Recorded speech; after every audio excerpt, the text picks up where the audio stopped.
All right, it's been 2 days. As we can see, the gauge is still at full vacuum. That's a good thing. So what I like to do is tip it up.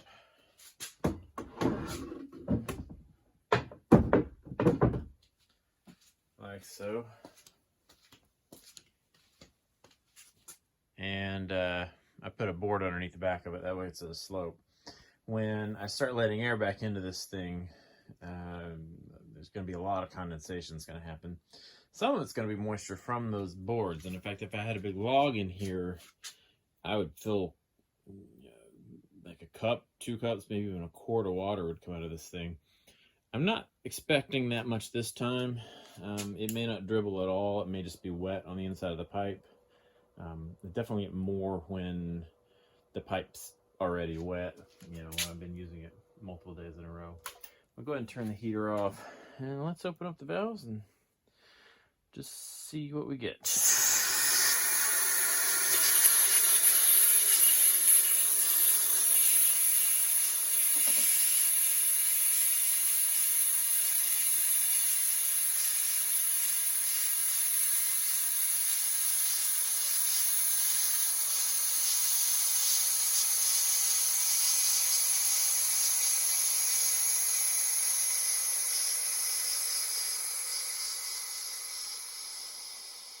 Usually I'd start to hear some gurgling right about there if it was going to drip, but occasionally, yeah, you can see that gauge isn't zeroed very well. So I may not have been at enough of a vacuum, because if that thing's off by that much, I may have only been at 28 or 27, which can still work, can still affect things, but yeah, if I pull that out, that's what I should have done. And it gets oil in there, kind of gets everywhere, but so we're not gonna get any water dripping out. I've learned to open that valve every time, because I'll forget it next time, and I'll sit and run the pump with a closed valve for 5 minutes before I realize what's going on.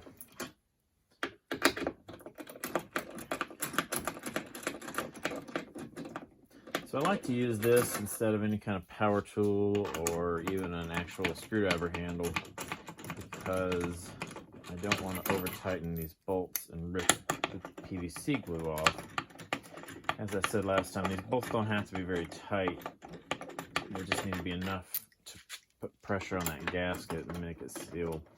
Once the vacuum really kicks in, as long as it's pretty flat and straight, it'll pull everything in. Because it'll,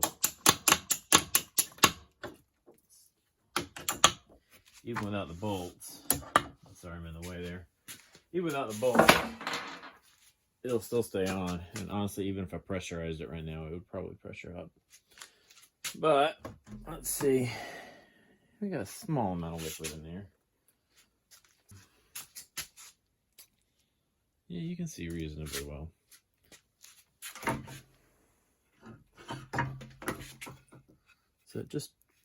So the water always ends up collecting on the bottom. So see, the bottom right there is wet. But fill out our moisture meter, hoping we made progress. And it's funny, I just see 2 pieces of scrap wood I used to prop up this thing up last time that I didn't. Let's see, I was using number 3, 7.5, 9, 10. Much better. I bet on the bottom we'll see a high number, because that's where the water tends to collect. But it's actually been pulled out of the middle, well, usually. And once I let this sit for a day or 2, it'll all equalize at about 10. Which, when you buy lumber at the store, it'll be like 5, and everything you'll ever read will say that's what it needs to be at.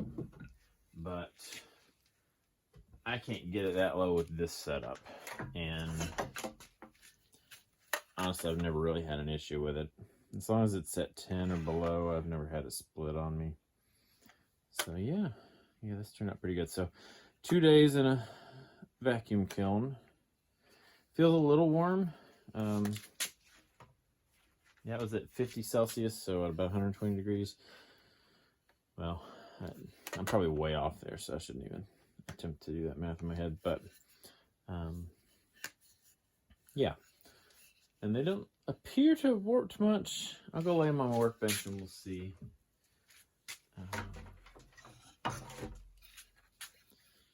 But no splits. The ends are still in good shape. The wood's looking good. And if you recall, we were at something like 14% last time, so definitely accomplished something here. So I'll take you back over to the workbench and we'll check and see how square these are. I don't think they moved much, so I think we'll probably just need to let them kind of equalize a little bit. I don't like to use things out of the kiln the day I pull them because, as you noticed, the top was real dry and the bottom was kind of wet. And I feel like that needs to equalize a little bit. So I'll take you over to the workbench. We'll see how square these are, but they may work between today and tomorrow just because with one side wet and one side dry. In theory, I've experimented. I guess I could put them back in upside down, but what always happens is they're not sitting in there wet. It's not that one side's actually wetter than the other. It's when I let the air back in and all this condensation, you see this water down here. When all that condensation happens, it just naturally collects in the bottom. So it's really just on the very bottom. So if I take these out and let them dry, tomorrow I bet they'll all register about 10. Actually, probably in an hour, they'd probably all register 10, but we'll see. So hold on, we'll go over to the workbench, see how flat they are. I probably had to actually clean my workbench before making a video on it, but hey, who's got time for that? So that workbench isn't perfectly flat, but it's, you know, we're putting these on the lathe. They don't have to be perfectly flat either. There's a little bit of bow in that one. Now if they all have that bow, then I'll figure out it's the bench, but I'm not sure. Yeah, I don't think it's the bench because that side doesn't. So that side's got a little bit of twist to it. That one's a little bit bowed. And again, a little bit of twist on that side, so that kind of pattern here. This is our centerpiece. It's got the most bow out of them. Well, yeah. No, it's because I didn't flatten that good, so really here's where I put. Yeah, it still has some more bow. That side's pretty flat. That side's a little twisted. That side's a little twisted. So yeah, these will all be just fine on a lathe. If I were building furniture out of them or building something dimensional, I would need to square them off again once they dry. That's just how you have to do with a kiln. And that's one thing I like about the lathe. A lot of people turn green wood on a lathe. And I could have tried turning these green, but I'll be getting them really small. It's kind of risky, and you hate to go through all that and then it break toward the end. So, but yeah, okay. So these sit there. I'm just gonna let these sit for a day, dry out a little bit, and come back to them at least a day later, and then we'll cut them into more even blanks and get them on the lathe, or at least one of them. So see you then. All right. So I said I'd wait a day, and it's been, I don't know, 2 weeks. But as I had hoped, the moisture level kind of leveled out. 12's a little high, but you know, ideally you want 7 or 8, but I found 10 or 11, it's not going to warp on me too much, or really anything noticeable. So as far as I'm concerned, this one is ready to go. So I don't have a good flat spot in here, but I set it on the workbench to see kind of, well, I can see this thing ought to be flat. And, you know, it's hasn't really warped. Just a tiny amount right there. But it'll still end up being pretty square. I'll just put it in the center. So I'm gonna mark the middle of this. You don't really need to watch me do that, and I'll come back. All right, we got it all loaded up. To be honest, I never know which chisel to use at this point because I hate using all of them, because right now it's just gonna go kunk, kunk, kunk, and make a lot of noise as I'm hitting, because it's just knocking off big chunks of wood. As long as it doesn't split in half, I'm happy, but the point right now is basically to turn the whole thing into a dowel. Once it's nice and circular, we can turn the speed up and do a little bit more fine work. Grab the bowl gouge. I'll probably switch chisels about 5 times just because nothing works well and I end up trying everything. But we want to get this lined up pretty close, but not right on the edge. I got on the lowest speed. Normally I would run air collection here, but it's really noisy and would interrupt the camera, and I'm not sure it actually does. It helps much anyway. So let's go and get started.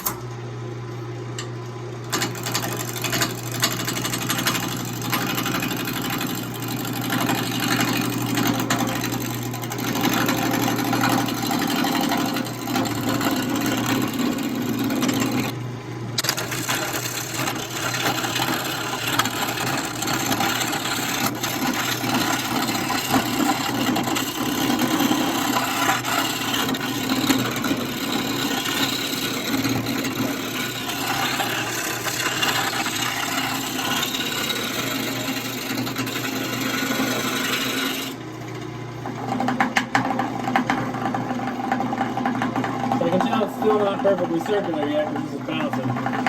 It looks circular, but it's not.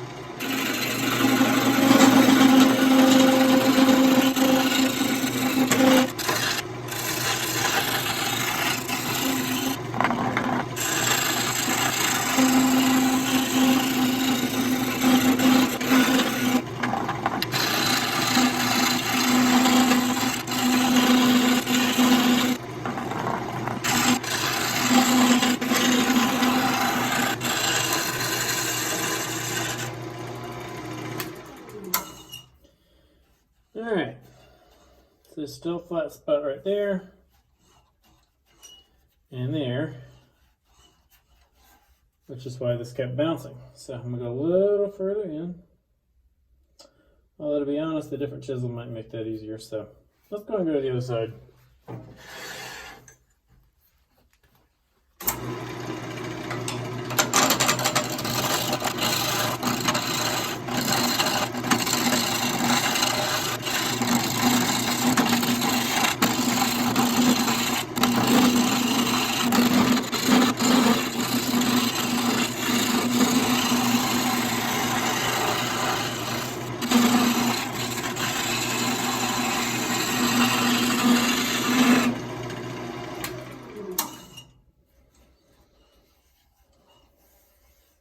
Okay, I'm going to try a different chisel.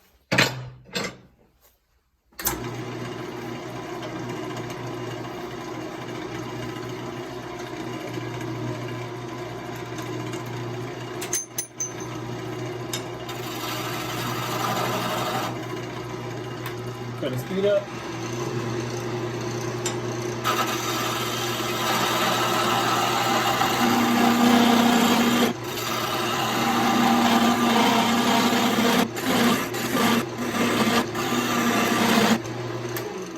So in general, the higher the speed, the better. But if it gets too high, it'll, especially if you got square edges, it'll bounce around. But you end up getting smoother cuts, and the inertia of it is such that it doesn't slow down as much when it gets caught, which is less likely to take big chunks out. However, this is still very, very rough, even though this is a pretty reasonably sharp. This has got a carbide cutter on it. So to really get the smooth edges in there, you got to cut a lot slower.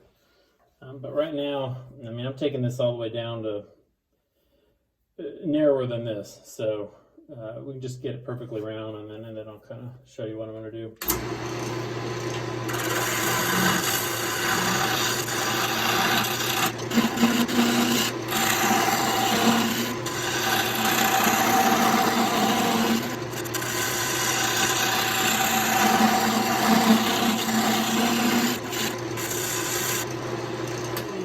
The next thing I got to do is put a new flat side over here. So either I didn't get the centers perfectly right, which you never do, or it warped a little, or who knows. But this is not perfectly flat. In fact, it's significantly off. That's not a problem, because even if you go from one side of this to the other side here, yeah, it's round, it's fine. But I'm going to change this out and put it in the chuck, and it needs to bottom out smoothly. And right now it won't. So let me cut the end off of this as best I can. So I like this little guy. I bought these things thinking I'd gotten a real bargain on lathe tools, and then I got them in and they were teeny tiny, and I realized they were for a metal lathe. But I mounted it on this piece of pipe and put a handle on it and some set screws, and it makes for a nice narrow cut. So we'll see if it's good enough for this. I've got others as well, but this one's the smallest. When I get close, it might go flying. I'm going to try not to let that happen. I'll probably end up having to cut the bottom off with a saw, but we'll see.